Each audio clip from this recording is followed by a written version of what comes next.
Hi, welcome back to our Active Knowledge series, Transition, Orienteering the Land Succession. This is number 3 of the 4 introductory chapters. Today we're going to look at the lands of succession. There are 6 lands. And in the journey of succession, in the journey of transition, you're going to go through each one of these lands. Each one of these lands has specific tasks you need to complete, things you need to tick off and resolve, make decisions on before you can progress. It's not linear. It's not I finish with land, I'll never come back. No, you may well need to look back, but there is a journey, there is a process, there is a sequence which makes best sense, if I can express it that way. So today we're going to look at the map, that topographical map of succession and the journey you need to go through. We're going to look at the individual lands and just spend a moment maybe talking about what the land is about. I think each one's pretty obvious by its title, but we're going to look at what you need to complete before you can exit that land. Yeah, there's a checklist. You'll see that at the very end of this video, but there is a checklist of the things I need to complete in each land so I can progress to the next land. It is an introductory chapter. It is about giving an overview to you. As the series continues, we'll then examine each one of the lands in detail and dig into them. But this is just giving you a sense of the journey you're going on the overall map. So let's just have a look at the map. So today we're going to look at these 6 lands: goals, family, legacy, wealth, business, decisions. We're going to look and see what natural fact they're about. Importantly, we're going to have a look and see what do we actually need to do in each one? What are we meant to achieve? And you'll see each one has got sitting in a little couple of tents, a base camp. That's where you need to complete your tasks. You'll see all of them have got dangers in them. We're going to come to that in the next video, where we talk about what those dangers are you're going to avoid. And each one of them you'll see is actually, for those who've got good eyesight, you'll see there's a tree which is coloured. They actually represent the principles which you need to use as signposts, which we did in the previous session. So this is our map. This is the journey we're going to undertake. This is the journey we need to go through to reach the summit and to complete our transition, our succession process. If you come down to the far left-hand side, you'll see it's got a start here. And the start here is outside the lands. This is this bit about preparation. And you'll see coming up on the screen, this checklist which you saw before, which is just about, so this is the information I need to gather.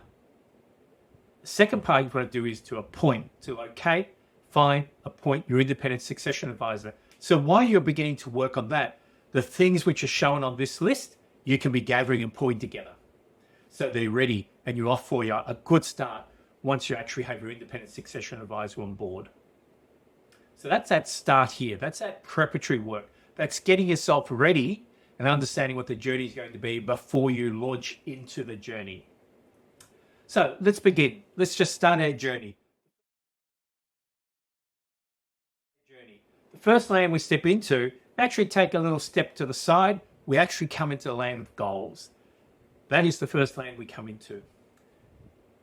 Without wanting to sort of say something which is pretty obvious, if you don't have a clearly articulated set of goals before you commence your journey, then I'm not sure you're ever going to reach them, but you're going to wander the lands wondering why you're here and what you're seeking to achieve.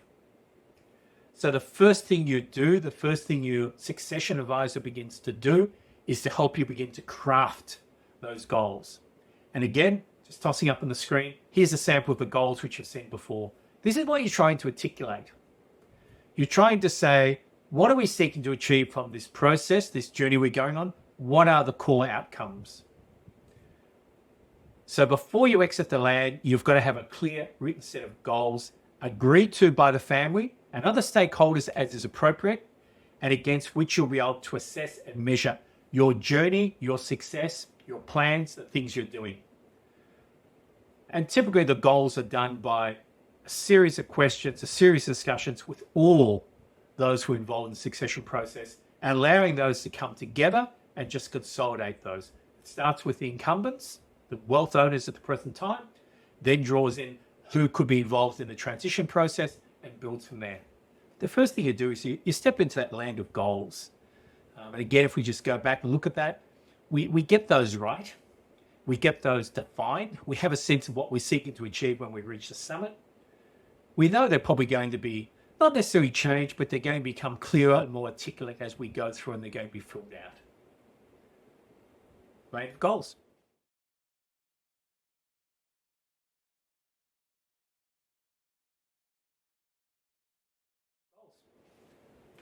Next land we step into, as you can guess, is the land of family.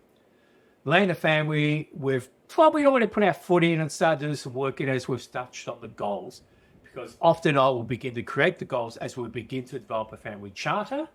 And the family charter is a great way to draw everyone's views together, begin to open communications, and to begin to build unity and a sense of contribution and a sense of where growth may lie for individuals. The land of family may well be one of the most challenging and time-consuming lands you will need to traverse. Why? It's family. Family is often not easy, but the preservation and compounding of wealth across generations requires that you actively engage family in your succession process. Transparency, clarity, consensus, building excellent communications are just vital aspects of bringing the family together. And your independent succession advisor will work this very well for you, because they will be the one who goes around engaging all the family members and drawing all those views together as individuals and then consolidating them so everyone can see them. They'll be working with you to do this and be giving you transparency on this so you can see what are the challenges we're going to have, where does everyone want to fit, what is this going to look like? And this becomes quite important. So before you exit this land of family, what do you need to have done to have ticked off? You've got to start to build this foundation for family harmony. You've got to develop a communication strategy for renewing that harmony. How do we sustain it? How do we build it? You've got to establish a pattern of regular meetings with family members. They know what's happening. You've got to develop your family charter. You've got to identify future leaders. You've got to identify roles for the various family members who wish to continue to participate in the business. And you've got to begin to create a unified team for the succession journey. A lot to do in the land of family. It is the foundation which is seeking to build. I've got to head around my goals. I'm now into family. I'm seeing where everyone wants to fit, and I'm beginning to start how we're all going to work. That's the second land you step into.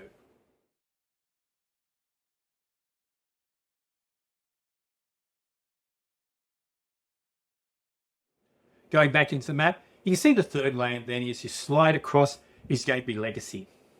Legacy is important. Your legacy is not what you leave behind, but what you are creating for the future. Yes, it's your footprint, but it's much more than that. It's the foundation for the future growth and the prosperity of the business and your families. Importantly, it's not so much about what you did during your lifetime, but what endures and continues to grow once you are no longer actively involved. In fact, I believe the greatest legacy is probably when your business continues to grow without you and achieves greater success than you had, because that's been seeded by you and what you did in this transition process. It's the foundation you laid which has allowed it to achieve the success. So what are the things I need to tick off in the land of legacy? Well, you need to have built an enduring legacy through the business which will grow without you. So how can the business continue without me and become stronger? If there's something where you wish to seed, give a donation to something outside the business, then it's important that comes to the table, and that is often there as part of what you see as your legacy. I would like to invest something here. It's about building the foundations of the new leadership team. That new leadership team, the ability to run the business, is part of your legacy. It's about developing a governance structure that will underpin and support the future of your business, that governance structure, that family council, how it's going to function. It's about thinking about who's the next CEO, but also who's that leadership team, that wider leadership team, and do I need to bring to task an advisory board which will support that new team, and how should they function?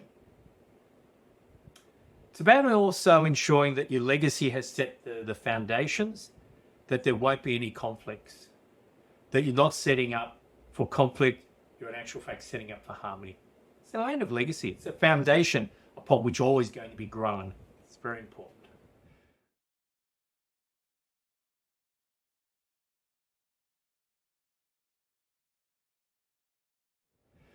We then, going back to up again, slide across. We run across family and goals and we jump into wealth.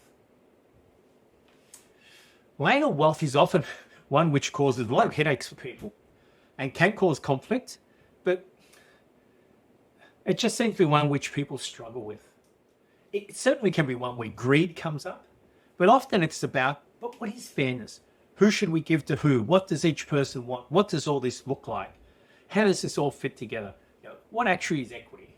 And remember the principle, right? Equality is not equal. That actually requires a good dose of communication, but it requires clarity. So the first thing you begin to do in the land of wealth, the first things you're going to have completed, one of the things you must complete for exiting, is to draw your wealth map. And your wealth map, you'll see again an image coming up of that. That's a very simple wealth map. It is, what do we own? What does it comprise of? Who owns it? Where is it? How are they interconnected through guarantees, through encumbrances, through intercompany loans, through trust structures which have got strange beneficiary clauses in it? How does it all come together? Through shares which were never transferred from one generation to another generation, all these sorts of things. So you start with this factual representation of wealth, which becomes quite a task because you've got to gather. If you remember that starting preparation, getting all these documentation together, often that's a challenge. So the second thing you do in the land of wealth, as you're drawing that wealth map, is you locate, you gather all the supporting documentation for ownership and all the entities. You seek legal advice where it is needed, and it's all sitting there under that wealth map. It needs to be there. You shouldn't be saying, I can't find this, we can't find that, I think it's this. You've got to have these questions answered. And the third part you need to do under this land of wealth is you begin to write up your initial thoughts.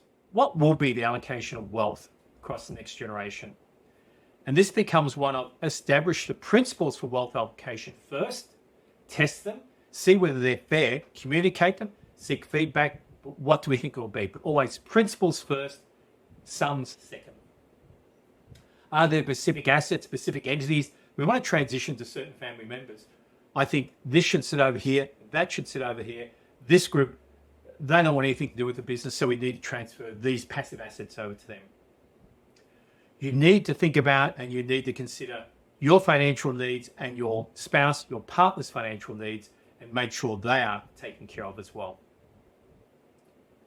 You need to make sure you communicate your approach of this allocation of wealth to family members early and openly. Seek their advice, their support, their affirmation that it's fair. You don't want to keep it locked in a closet. No one knows. That does not help harmony at all. Land of wealth, quite a lot of work to be done. You'll be surprised. And just that it's one which seems to cause much heartache and headache for many people. And we can work our way through that so it doesn't. It becomes quite transparent, quite easy.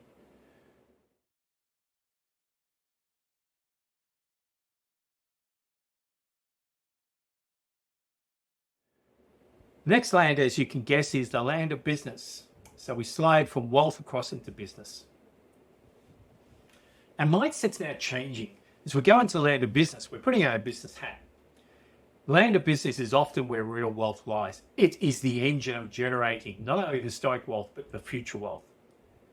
It is an area where a lot of work is required, but the work is coming in a different way. It is about understanding where the value of the business truly lies, what are the capital value drivers.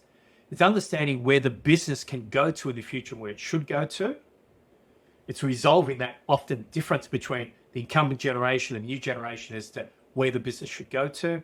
It's thinking about who the future leaders need to be to allow the business to grow. It's about releasing what was successful in the past because what worked in the past may not work in the future, and identifying what works in the future. So as you're coming out of this land of business, what do you need to have settled? What do you need to have ticked off?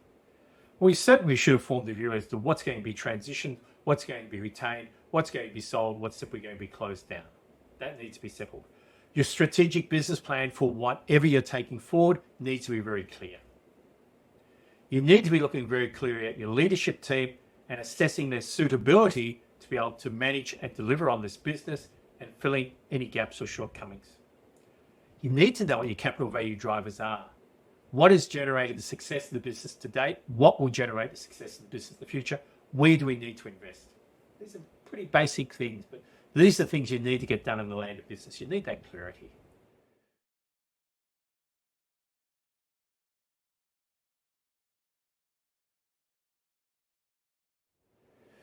So we've gone through goals, family legacy, we've tricked across into wealth, we've slid over into business. We're now stepping up to the land of decision. The land of decision starts with pulling everything together, because what we have done is we've gone through a process of establishing facts. Facts and preferences and views and opinions. We've gathered all that together. We set that right beside the goals which we set. And we say, these are the goals which we had set. These are the facts which have now been gathered. What are the possible alternatives which we've got? What are the options? Which one's going to best give us the goals which we've sought? Bang, let's tick that. What are the implications of that? Are we all clear? What does it mean? So land of decision is about pulling everything together. It's about making your decisions. It's about finalizing your plans and making it all happen. It is about making sure you've made the right decisions, that you have achieved your goals. It's about making sure everyone is settled with it. It's about making sure you understand what needs to be done, and it's making sure you actually do it.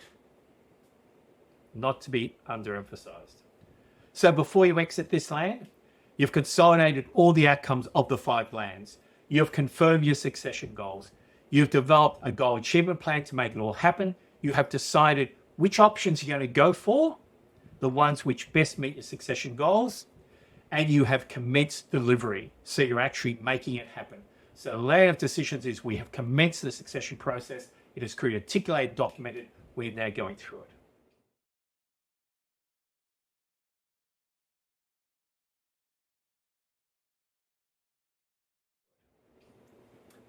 Six lands. We establish our goals. We bring the family on board. We think clearly about what the legacy is to create that future. We understand where wealth is and how it should be transitioned. We look clear at our businesses to see where their future lies. We then draw all that together. We make our final decisions and we begin to make it happen. Coming up the screen is that process. You can see the 6 lands and you can see what you need to complete before you in actual fact step out of that land. It is important for your succession process, for your transition journey, that you have this clear process and you know the path you are going to follow and what you're going to achieve. It is orienteering. So you will change and you will move as you go forward to achieve the outcomes you're seeking to achieve, but you have a sense of how you're going to get there and what it requires. Just a couple other things I want to throw up. Here is a contents page. It's a mocked up contents page of what your final report should look like. So your independent succession advisor, as they're going through, is assembling, in essence, everything which has allowed you to make the decisions you're going to make. And it's come together in a report which will be given to you. Why? Shouldn't just be a PowerPoint slide, okay? It's going to be quite a detailed report, which is going to gather everything together because it becomes the basis for your decisions.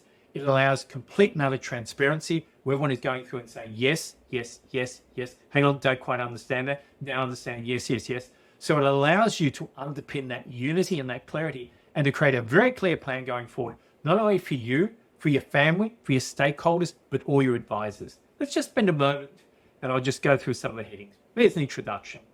There's in part 1, the setting of your goals. So what are the goals we actually have established and articulated as we've gone forward?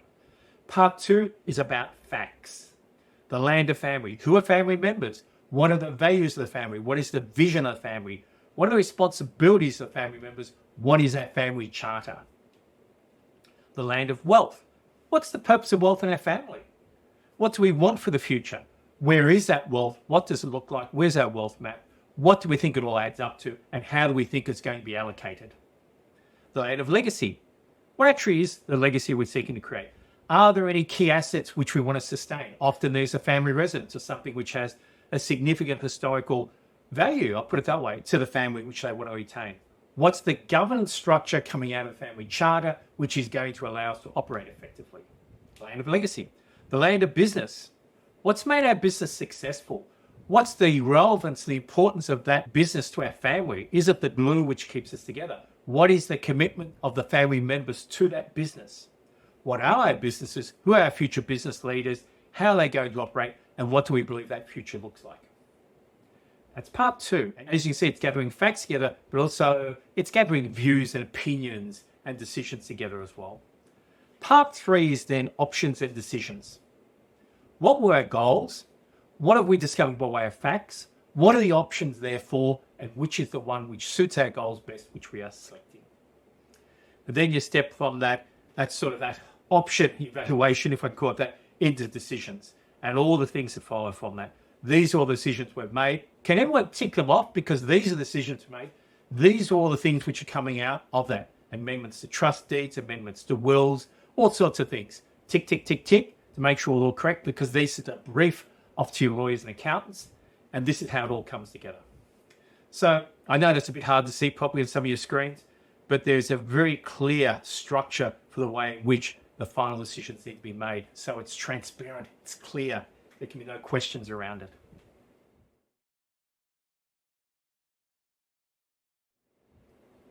You don't want to be sitting there in a few years' time and saying, why did we do that? It doesn't make any sense to me. It needs to be very clear. This allows you to do that. So they are the lands, that is the journey through it. Actually, it's quite exciting when you're doing this work and working with family members to set the future of the family, because you're talking about what's made this family so strong, what has made these businesses so strong. You're capturing that history and you're inserting that into the family charter. You're creating this not just for your children, but for the grandchildren, the great-grandchildren, so they understand the history. So businesses which have transitioned over many generations, there's such a rich and strong history, which provides a glue to the family, which they just continue to build upon. And your succession process has to capture this, enrich this, make it alive. I find it exciting anyway. Again, thank you for your participation. Again, coming up on the subsequent slides will be the email address. Questions, please send them through. I'll answer the best I can. Resources which you can tap to. Yeah, I think you're pretty used to this now. So the third of these, the fourth one's coming up shortly, which is dangers, which is an important area. But I just, again, thank you for your participation. Thank you for being with me on this journey. I hope these videos are helping you go forward. All the best. Hi everyone, it's Sally here. I work with Richard. You will see coming up on these next 3 slides a URL link to purchase Richard's transition guide, which is a 200-page full-color guide in either spiral-bound printed format or a digital PDF format, or both if you wish. A URL link to the page that contains Richard's blog, a library of over 500 articles on family business succession, business strategy, leadership, growth and competitiveness, which you can access freely. And finally, there is an email address for any questions you may have. These are great resources, and I commend them to you.